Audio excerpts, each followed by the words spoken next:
fosas nasales tienen que pensar en 2 cajas de fósforo. Iba a pedir 2 cajas de fósforo, pero no creo que tenga. ¿Ya? No fumamos. ¿Ya? Pero, ¿se entiende? Acá tenemos las 2 fosas nasales. ¿Ah? Y por lo tanto son irregularmente cuboides. Y como tal, tienen un techo, tienen un piso, una pared anterior, posterior, medial y lateral. Esto ya lo vimos en el primer. Cada fosa nasal, como es lógico si tiene un techo, un piso, una pared anterior, posterior, medial y lateral, ya también tiene una pared que no es real, que es un techo, y la pared posterior que tampoco es real. Se continúa con la faringe. Esa parte de la faringe superior se llama faringe, se llama nasofaringe o rinofaringe. Entonces, algunas cosas para recordar. ¿Cuál es la función de las fosas nasales? Ahí está. ¿Cuál es la función de las fosas nasales? La principal, obviamente, permitir el acceso del aire atmosférico hacia la rinofaringe. ¿Ya? ¿Es normal que sea al revés? No. ¿Profe? ¿Pero puede pasar? Sí. Una consulta. Por ejemplo, a mí Ahora, ¿qué es lo que hacemos habitualmente al revés? Es una ordinariedad, pero se hace. El más ordinario lo hace cuando no tiene pañuelo. ¿Ya? Pero ¿cuándo sucede? Pero cuando uno lo hace también. ¿Les ha pasado alguna vez haberse atorado y el grano de arroz quedó arriba? Sí. ¿Les ha pasado, no es cierto? Sí. ¿Ya? ¿Y dónde queda? Queda en la cara inferior del velo del paladar. En la cara inferior, por arriba, del velo del paladar. Y, como dicen por ahí, reempujarlo para atrás es muy difícil. Entonces, ¿qué es lo que uno hace? Se resigna, ¿no? Y ¡pum! Sale disparado el grano de arroz. ¿Ya? ¿Sí o no? Ahora, las cosas nasales filtran en el aire. Lo hacen por los pelos que tenemos en la nariz, se llaman vibrisas. ¿Ya? ¿Y la temperatura igual, profe? Ya vamos a llegar ahí, vamos por partes. Ya que el destripador vamos a ir diseccionando el cadáver de a poco. Entonces, ¿por qué digo esto? Y esto tiene que ver más con los hombres que con las mujeres. Y nos podemos reír un poco, ¿no es cierto? Voy a repetir esta respuesta en la tarde, la calle, igual. Como decía el Coco Legrand, yo decía, con la flauta estoy perdiendo pelo donde siempre había tenido y ahora tengo pelo donde nunca había tenido. Y se ha subido un colectivo, lo dije en una cátedra, no sé si lo dije, eso ni creo, que tienen un repollo de pelo acá en la oreja. ¿Ya? Y dicen, ¿cómo diablo? Porque en los varones, sobre todo las mujeres igual, pero mucho menos, ¿ya? Empieza a crecer el vello aquí, se llama trago, ¿se acuerdan? ¿Le suena? Sí. ¿Ya? Es que se llaman vibrisas, ¿ya? Y esencialmente uno se torna más peludo en la medida que va envejeciendo. Por extraño que les parezca, después que uno pasa de cierta edad, de 60 años, los varones empezamos a perder pelo. Yo en los antebrazos, que antes tenía bien peludo, ahora ya no tanto. ¿Ya? Y eso es porque obviamente la calidad del folículo piloso va bajado. Va al cajón, tarde o temprano. ¿Ya? ¿Estamos claros? Entonces, ¿y por qué es incómodo, sobre todo los varones? ¿Ya? Porque vamos a bromear un poco, ¿ah? Y decir, uy, me miro en el espejo, una antena barata y empiezo a cortarme los pelos de la nariz. ¿Ya? La cola del ratón. No, pues eso tendría que ser poco menos que con loro incluido. Ya, ¿estamos claros? Se filtra el aire. ¿Qué otra cosa hacen las fosas nasales? Entibia el aire. El aire helado es agresivo para la mucosa de la vía aérea. Alta y baja, sobre todo la baja. Y por lo tanto se entibia. ¿Quién la entibia? Algo que se llama pituitaria roja. La pituitaria roja es simplemente una red vascular que tapiza la mucosa nasal. Y lo que hace es transmitir calor al aire inspirado y entibiarlo. ¿Qué otra cosa hacen las fosas nasales? Hay algo que se llama pituitaria roja. Perdón, pituitaria amarilla, que está en el techo de las fosas nasales. ¿Se acuerdan de los espárragos? Estoy bromeando. Del primer par craneal, el olfatorio, que es como un espárrago. Entonces está el nervio olfatorio con sus bulbos olfatorios que descansan sobre la lámina clivosa del etmoide, donde está ahí lo blanco, donde están esos hoyitos. Esos hoyitos de blanco ahí se llama lámina clivosa del etmoide. Y por ahí, donde se apoya el espárrago, la cabeza del nervio olfatorio, descienden los filetes nerviosos que finalmente se disponen aquí en el techo de la fosa nasal. ¿Qué es lo que hace eso?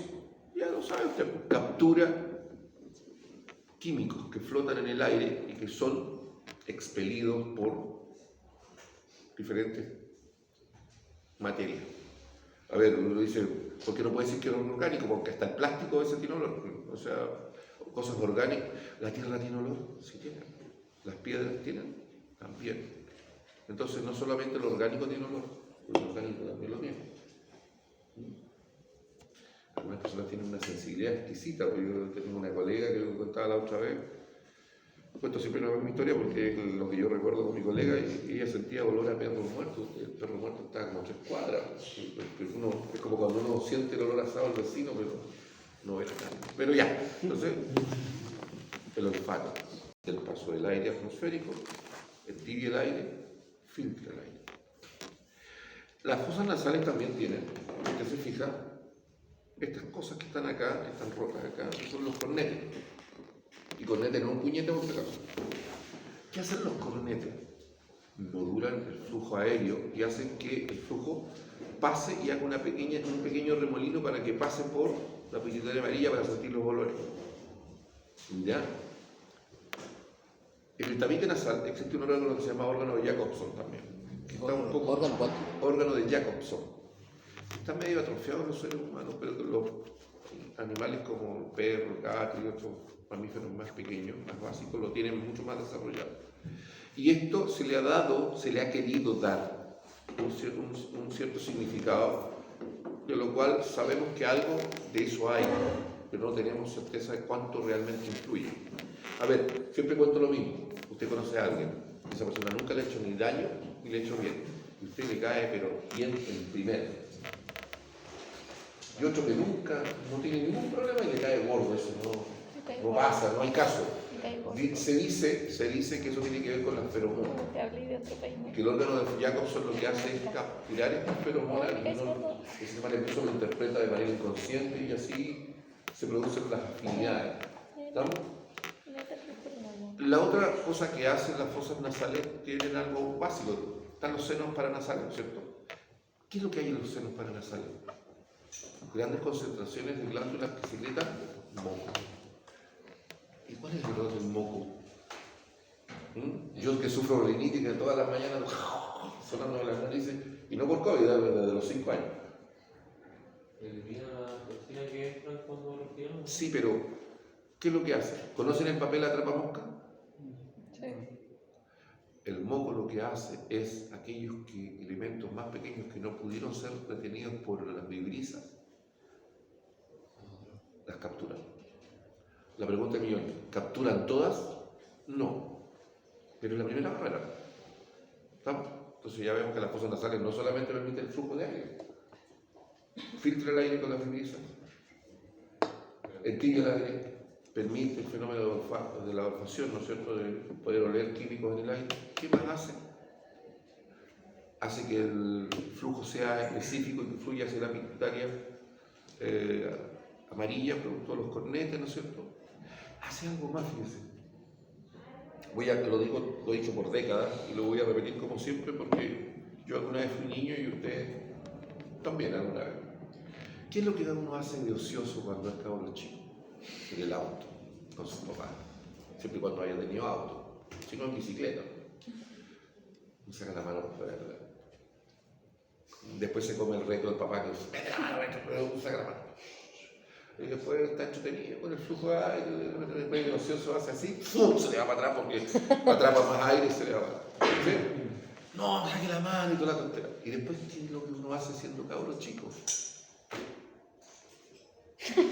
Saca la cabeza. Y el ocioso después la remata y abre la boca. ¿Sí o no? Y cuando uno abre la boca, se ahoga. Y cuando uno abre la boca, sea abogado. Yo creo que todo, yo lo hice hace un montón de miles de años atrás. Pero yo creo que usted también esas tonteras también las hizo alguna vez.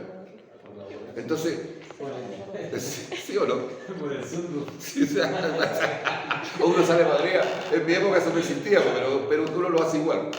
Entonces, como dicen los mexicanos, quema coco, le llaman a esa tontera. Ya, tiene una ventana que se corre.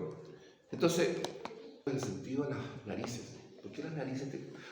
Nariz, forma piramidal de base triangular, con dos caras anterolaterales, otra posterior que no es real, se continúa con las fosas nasales, un vértice superior y una base inferior con un borde posterior, borde anterolateral izquierdo y anterolateral derecho, limitado por los huesos propios de la nariz arriba, más abajo por los cartílagos laterales y después por los cartílagos alares y accesorios. ¿Y para qué está todo este menjunje aquí? Pues si menjunje no existe como en el vocabulario, en el diccionario. Todo esto, justamente para que el flujo entre de manera controlada a las fosas nasales. ¿Ya? Imagínense imagínense los que tienen. Hay un tipo que tiene cáncer y que le vuela toda la nariz y quedan los dos hoyos. ¿Se puede tirar en paracaídas? Porque se ahoga. ¿Se entiende? Lo mismo que pasaba cuando y abrimos la boca. Entonces, todo tiene una razón de ser. ¿Estamos? ¿Se entendió eso? Ya, ahora vamos a los datos duros. ¿Quiénes forman el techo? Los huesos propios de la nariz, cara interna, la espina nasal del frontal, la cara inferior de la lámina pilosa del etmoide, la cara anterior y inferior del cuerpo del efenoide. ¿Quiénes forman el piso? La cara superior de la apófisis palatina del maxilar superior y la cara superior de la porción horizontal del frontal. Eso forma lo que por debajo se conoce como paladar duro. Y más atrás está el velo del paladar, que es mucoso y muscular blando. ¿Quiénes forman el tabique nasal? De atrás hacia adelante, el momer. ¿Y después qué? La lámina perpendicular del etmoide. Y por último, el cartílago del tabique. Y por fuera, ahí es donde queda la crema, ¿no es cierto? La cara interna, la rama ascendente del maxilar superior, la cara interna del unguis o lagrimal, la cara interna del cornete inferior, la cara interna del maxilar superior, la cara interna del etmoides y más atrás, la cara interna de la porción vertical del palatino y aún más atrás, la cara interna de la apófisis pterigoide. ¿Sí? Ya me puse denso, pero eso solo tienen que saber. ¿Quiénes limitan el límite posterior? Ese espacio que se llaman coanas. Las coanas. Estas son las coanas, acá, la izquierda y la derecha.